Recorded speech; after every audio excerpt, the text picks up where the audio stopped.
In a groundbreaking discovery, scientists have unearthed a millennia-old secret hidden deep beneath the Euphrates River.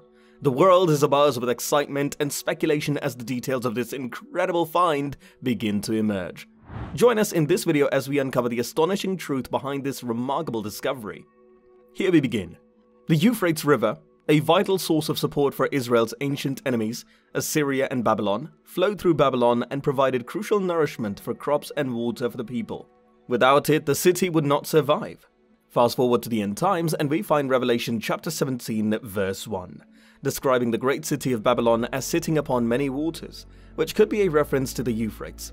As mentioned in Jeremiah chapter 51 verse 13, Revelation chapter 17 verse 15 clarifies that the waters upon which Babylon sits represent the people who support it, specifically the worldwide civil, secular, and political powers behind the system.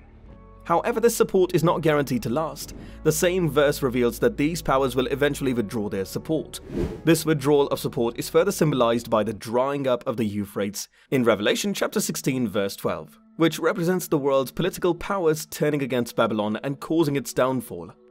The scene of the sixth plague in Revelation reflects the ancient historical event of Babylon's capture by the Persians. According to Herodotus, the Persians diverted the Euphrates on the night King Belshazzar and his officials had a feast, entered Babylon along the riverbed, and took the city by surprise. Therefore, the symbolic drying up of the Euphrates in Revelation foreshadows Babylon's eventual defeat by the world's political powers. As the world's people witness the upheaval in nature during the end times, they turn to Babylon for protection, only to realize its futility when the fifth plague strikes the seat of Babylon's authority in Revelation chapter 16, verse 10 through 11. Feeling deceived, they turn against Babylon, causing its downfall. Revelation chapter 17, verse 16. However, even in their rejection of Babylon, their hearts remain hardened against God and his people, making them ripe for Satan's final deception to unite the world against God's people, and attempt to wipe them off the face of the earth. Euphrates history. The Euphrates Basin has been inhabited since ancient times, with evidence of Herculean stone artifacts and Homo erectus remains dating back 450,000 years. The Taurus Mountains and the upper part of the Syrian Euphrates Valley saw the establishment of early permanent villages, such as Abu Huraira and Jarf al-Amar. However, these were limited to areas where rain-fed agriculture was possible due to the absence of irrigation. The introduction of pottery in the early 7th millennium BCE marked the beginning of late Neolithic villages in the region. Lower Mesopotamia was occupied during the 6th millennium BCE with the introduction of irrigation. The 5th millennium BCE, or late Ubaid period, saw small villages dotted across northeastern Syria, with some growing to over 10 hectares. Finally, the Uruk period, roughly coinciding with the 4th millennium BCE, saw the emergence of truly urban settlements across Mesopotamia, such as Tol Brak and Uruk. During the Jumdat Nasr and early dynastic periods, there was a growth in the number and size of settlements in southern Mesopotamia, including city-states like Sippar, Uruk, Adab, and Kish. Similarly, there was a development in upper Mesopotamia, Subartu, and Assyria, although only from the mid-3rd millennium and on a smaller scale than in lower Mesopotamia. In addition, large parts of the Euphrates Basin were, for the first time, united under a single ruler during the Akkadian Empire and Ur III empires, which controlled parts of modern-day Iraq and northeastern Syria. In the second half of the 2nd millennium BCE, the Euphrates Basin was divided between Kassit, Babylon in the south, and Mitanni, Assyria, and the Hittite Empire in the north. The Middle Assyrian Empire eventually eclipsed the Hittites, Mitanni, and Kassit Babylonians, following the end of the Middle Assyrian Empire in the late 11th century BCE. Struggles broke out between Babylonia and Assyria over the control of the Iraq-Euphrates Basin. The Neo-Assyrian Empire eventually emerged victorious from this conflict and gained control of the northern Euphrates Basin in the first half of the 1st millennium BCE.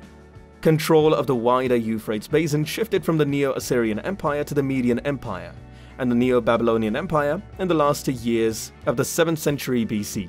Eventually, it was taken over by the Achaemenid Empire, which was in turn overrun by Alexander the Great. After this, the region came under the control of the Seleucid Empire, the Parthian Empire, and the Roman Empire.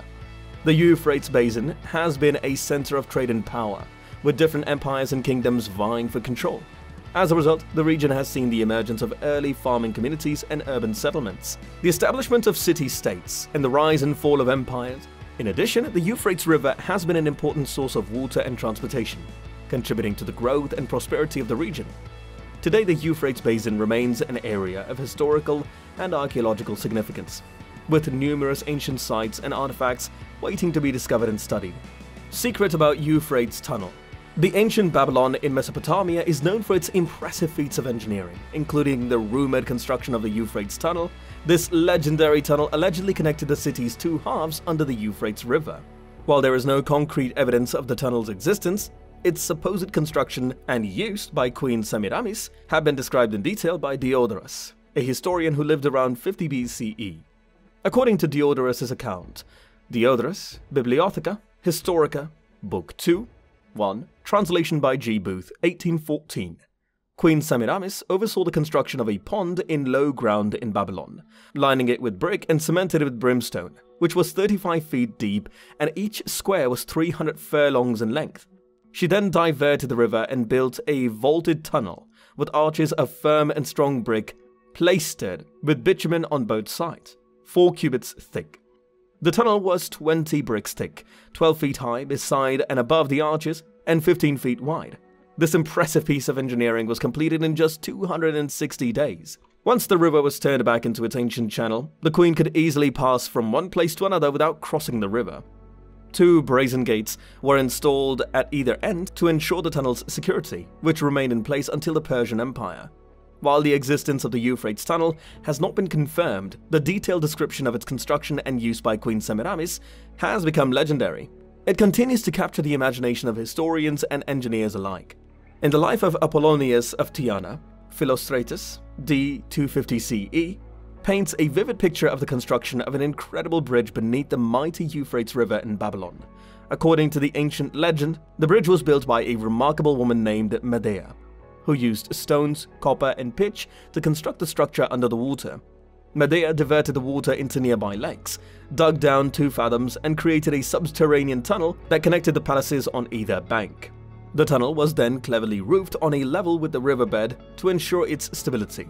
However, as the pitch needed water to set properly, the Euphrates was let back in while the material was still soft, ultimately leading to a solid and secure junction. This incredible feat of engineering remains an awe-inspiring example of human ingenuity and determination. So, as per the sources, the construction of the Babylonian tunnel began with the creation of a makeshift dam across the mighty Euphrates River.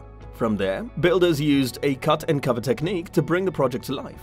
The tunnel measured an impressive 12 feet in height and 15 feet in width, allowing pedestrians and horse-driven chariots to easily pass through. Its purpose was to connect a significant temple to the royal palace on the river's opposite side. The structure was said to be lined with brick and waterproofed with asphalt, ensuring its durability and longevity. Discovery of the 3,400-year-old lost city. A team of German and Kurdish archaeologists has discovered a 3,400-year-old city from the Mitanni Empire era, submerged for decades at the Mosul Reservoir due to extreme drought in Iraq.